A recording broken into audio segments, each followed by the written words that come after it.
अब आप लोग तैयार हो जाइए। अब आप लोग तैयार हो जाइए, ठीक है, पढ़ने के लिए। क्या? रामकृष्ण मिशन। रेडी हो जाइए, रामकृष्ण मिशन आइए। रामकृष्ण मिशन का स्थापना स्वामी विवेकानंद, जिन्हें नव हिंदूवाद का प्रतिनिधि कहा जाता है। स्वामी विवेकानंद को क्या कहा जाता है? नव हिंदूवाद का प्रतिनिधि। उन्होंने अपने गुरु रामकृष्ण परमहंस के याद में 1 मई 1897 को कलकत्ता के बाड़ा नगर में किया था। बाद में बेलूर इस मिशन का मुख्यालय बन गया। कहाँ मुख्यालय बन गया? बेलूर। तो रामकृष्ण मिशन का स्थापना स्वामी विवेकानंद किए थे। रामकृष्ण मिशन नाम क्यों है? क्योंकि इनके गुरु जी का नाम क्या है? रामकृष्ण परमहंस है। अब आइए विवेकानंद जी के बारे में जानते हैं। ये सारा क्लास रिकॉर्डेड होता है, आपको पता है, और इसको यूट्यूब पर भी अपलोड किया जा रहा है कंटिन्यू। क्या? विवेकानंद के गुरु रामकृष्ण परमहंस जो थे, विवेकानंद के गुरु रामकृष्ण परमहंस का मूल नाम गदाधर चट्टोपाध्याय था। इनके गुरुए जी का नाम परीक्षा में बहुत बार पूछता है कि रामकृष्ण परमहंस के बचपन का नाम क्या था, तो क्या कहिएगा? गदाधर गदाधर चट्टोपाध्याय। गदाधर चट्टोपाध्याय था। और वो कलकत्ता में गंगा नदी के पूर्वी तट पर दक्षिणेश्वर काली देवी की मंदिर में पुजारी थे। और दक्षिणेश्वर संत के नाम से उनको जाना जाता है। दक्षिणेश्वर संत के नाम से उनको जाना जाता है। मैं कई बार 2-3 बार गया हूँ दक्षिणेश्वर काली देवी के मंदिर। जब भी कलकत्ता में उतरिएगा तो हावड़ा से तुरंत पार करके जाते हैं। तो दक्षिणेश्वर संत के नाम से जाने जाते थे। इन पर भैरवी और तोतापुरी जैसे संतों का प्रभाव था। इन्होंने इस्लाम व ईसाई धर्म के द्वारा भी ईश्वर का साक्षात्कार किया और कहा कि संसार के सभी धर्म सच्चे रूप से ईश्वर तक पहुंचने के विभिन्न मार्ग हैं। उन्होंने धर्म की एकता और मानव सेवा पर सर्वाधिक बल दिया। फिर से, रामकृष्ण मिशन का स्थापना 1897 में कौन की? 1 मई को कलकत्ता में। बाद में बेलूर मुख्यालय बना। तो स्वामी विवेकानंद, इनके गुरु जी का नाम क्या था? रामकृष्ण परमहंस। इनके गुरुजी रामकृष्ण परमहंस के बचपन का नाम क्या था? गदाधर चट्टोपाध्याय। वो कहाँ के पुजारी थे? तो कलकत्ता में दक्षिणेश्वर मंदिर, काली देवी मंदिर के पुजारी थे। ठीक है। अब जानते हैं विवेकानंद जी के बारे में। तो विवेकानंद जी के बचपन का नाम जो है, बचपन का नाम क्या, पहले तो ये जान लीजिए। बचपन का नाम नरेंद्र नाथ था। क्या था बचपन का नाम? नरेंद्र नाथ। तो विवेकानंद जी का जन्म 12 जनवरी 1863 में कलकत्ता में हुआ था। इनके बचपन का नाम नरेंद्र नाथ था। इन्होंने भारतीय दर्शन के साथ साथ पाश्चात्य दर्शन यानी विदेशी शिक्षा को भी ग्रहण करने का काम किए। 1880 में इनका रामकृष्ण परमहंस से भेंट हुआ और शीघ्र ही वो उनके शिष्य बन गए। इनका भेंट रामकृष्ण परमहंस से कब हुआ?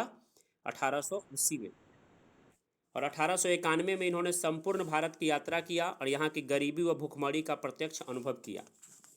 ठीक है। और जब भारत का यात्रा ये कर रहे थे तो उसी भ्रमण के दौरान राजस्थान में खेतरी रियासत के महाराजा कुंवर अजीत राज सिंह के सुझाव पर इन्होंने अपना नाम बदलकर विवेकानंद कर लिया। तो देख लिए, इनके बचपन का नाम नरेंद्र नाथ था। इनके गुरु जी का नाम क्या था? रामकृष्ण परमहंस। उनसे ये बहुत प्रभावित थे। और इन्होंने क्या किया, जब ये भ्रमण कर रहे थे, भारत भ्रमण, तो इनका खेतरी रियासत जो है, ठीक है, राजस्थान में, वहाँ के जो राजा थे, ठीक है, अजीत राज सिंह, उन्होंने कहा कि आप अपना नाम जो है नरेंद्र नाथ से क्या रख लीजिए? विवेकानंद। अब वही खेतरी रियासत के जो महाराजा थे अजीत राज सिंह, उन्होंने 1893 में अमेरिका में शिकागो शहर में, अमेरिका के शिकागो शहर में 1893 में चल रहा था प्रथम विश्व धर्म सम्मेलन। क्या चल रहा था? प्रथम विश्व धर्म सम्मेलन चल रहा था। और वहाँ पर उन्होंने हिंदू धर्म यानी सनातन धर्म के प्रतिनिधि के रूप में भाग लिया। ठीक है। और 11 सितंबर 1893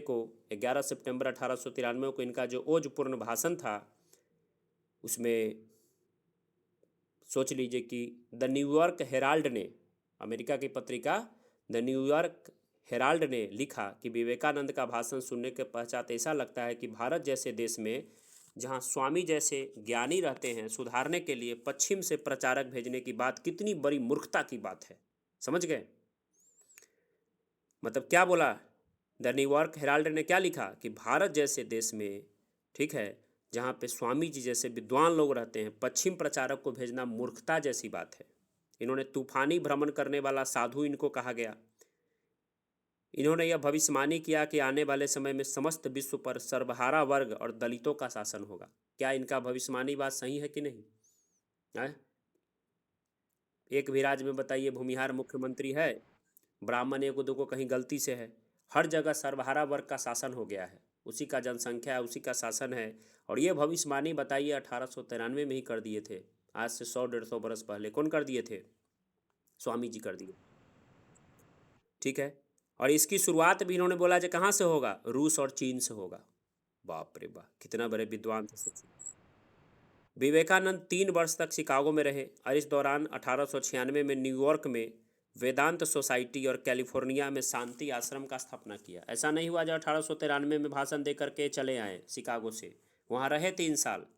और 1896 में न्यूयॉर्क में किसका स्थापना किए? वेदांत सोसाइटी। किसका स्थापना किए? वेदांत सोसाइटी। ठीक है। फिर कैलिफोर्निया अमेरिका का राज्य है, वहाँ जाकर के शांति आश्रम बनाए, शांति आश्रम। विवेकानंद ने पूरे अमेरिका, इंग्लैंड, फ्रांस, स्विट्जरलैंड और जर्मनी की यात्रा की और 4 वर्ष विदेश में रह करके भ्रमण के पश्चात भारत लौटे। ठीक है। कहाँ कहाँ घूमे? इंग्लैंड, फ्रांस, स्विट्जरलैंड और जर्मनी। और 1897 में अब वापस आकर के क्या स्थापना किए? रामकृष्ण मिशन का। 1899 में कलकत्ता के पास बेलूर में रामकृष्ण मिशन का मुख्यालय स्थापित हुआ और दूसरा मुख्यालय अल्मोड़ा के पास मायावती स्थान पे लगा। फिर पता है आपको, फिर दोबारा ये 1899 में अमेरिका चले गए। कब चले गए अमेरिका? 1899 में। और आप लोगों को तो पता है जो 1893 में पहला धर्म सभा कहाँ हुआ? शिकागो में। लेकिन दूसरा धर्म सभा पता है कब हुआ? 1900 ईस्वी में हुआ, पेरिस में। दूसरा धर्म सभा कहाँ हुआ? पेरिस में। ठीक है। इन्होंने वहाँ भी भाग लिया और वहाँ पर शीर्षक था Congress of history of religions में भाग लिया। और फिर ये 1900 ईस्वी में दूसरा धर्म सभा में भाग लिए और 1902 में जब ये कलकत्ता में आए तो इनका क्या हुआ? मृत्यु हो गया। स्वामी जी मानव सेवा को सबसे बड़ा धर्म बताते थे। मूर्ति पूजा और बहुदेववाद का समर्थन किया इन्होंने। 19वीं शताब्दी में इन्होंने नव हिंदू जागरण का संस्थापक कहा जाता है। सुभाष चंद्र बोस इनके बारे में लिखते हैं कि जहाँ तक बंगाल का संबंध है, हम विवेकानंद को आधुनिक राष्ट्रीय आंदोलन का आध्यात्मिक पिता कह सकते हैं। इंडियन अनरेस्ट के लेखक चिरोल ने कहा, वही वैलेंटाइन चिरोल ने, कि वह प्रथम हिंदू थे जिनके व्यक्तित्व से भारत की प्राचीन सभ्यता और राष्ट्र होने के उनके नवजात हक के लिए विदेश में निर्णायक स्वीकृति हुई। और विवेकानंद ने अपनी पुस्तक लिखा था, एक पुस्तक इनका है कि मैं समाजवादी हूँ। क्या इनका पुस्तक है? मैं समाजवादी हूँ। उसके माध्यम से भारत के सवर्ग वर्ग के से अपने पद और सुविधाओं का परित्याग करते हुए, मतलब जो संपन्न वर्ग है भारत को, उनको इन्होंने कहा कि अपने सुविधाओं और पद का त्यागी और निम्न वर्ग के साथ जीने का प्रयास कीजिए। आयरिश मूल की महिला मार्गरेट नोबेल, जिन्हें सिस्टर निवेदिता कहते हैं, इनकी शिष्या थी। ठीक है। ये आपने देखा कंप्लीट स्वामी विवेकानंद जी के बारे में, और रामकृष्ण मिशन जो इनका फाउंडेशन था उसके बारे में आपने समझा।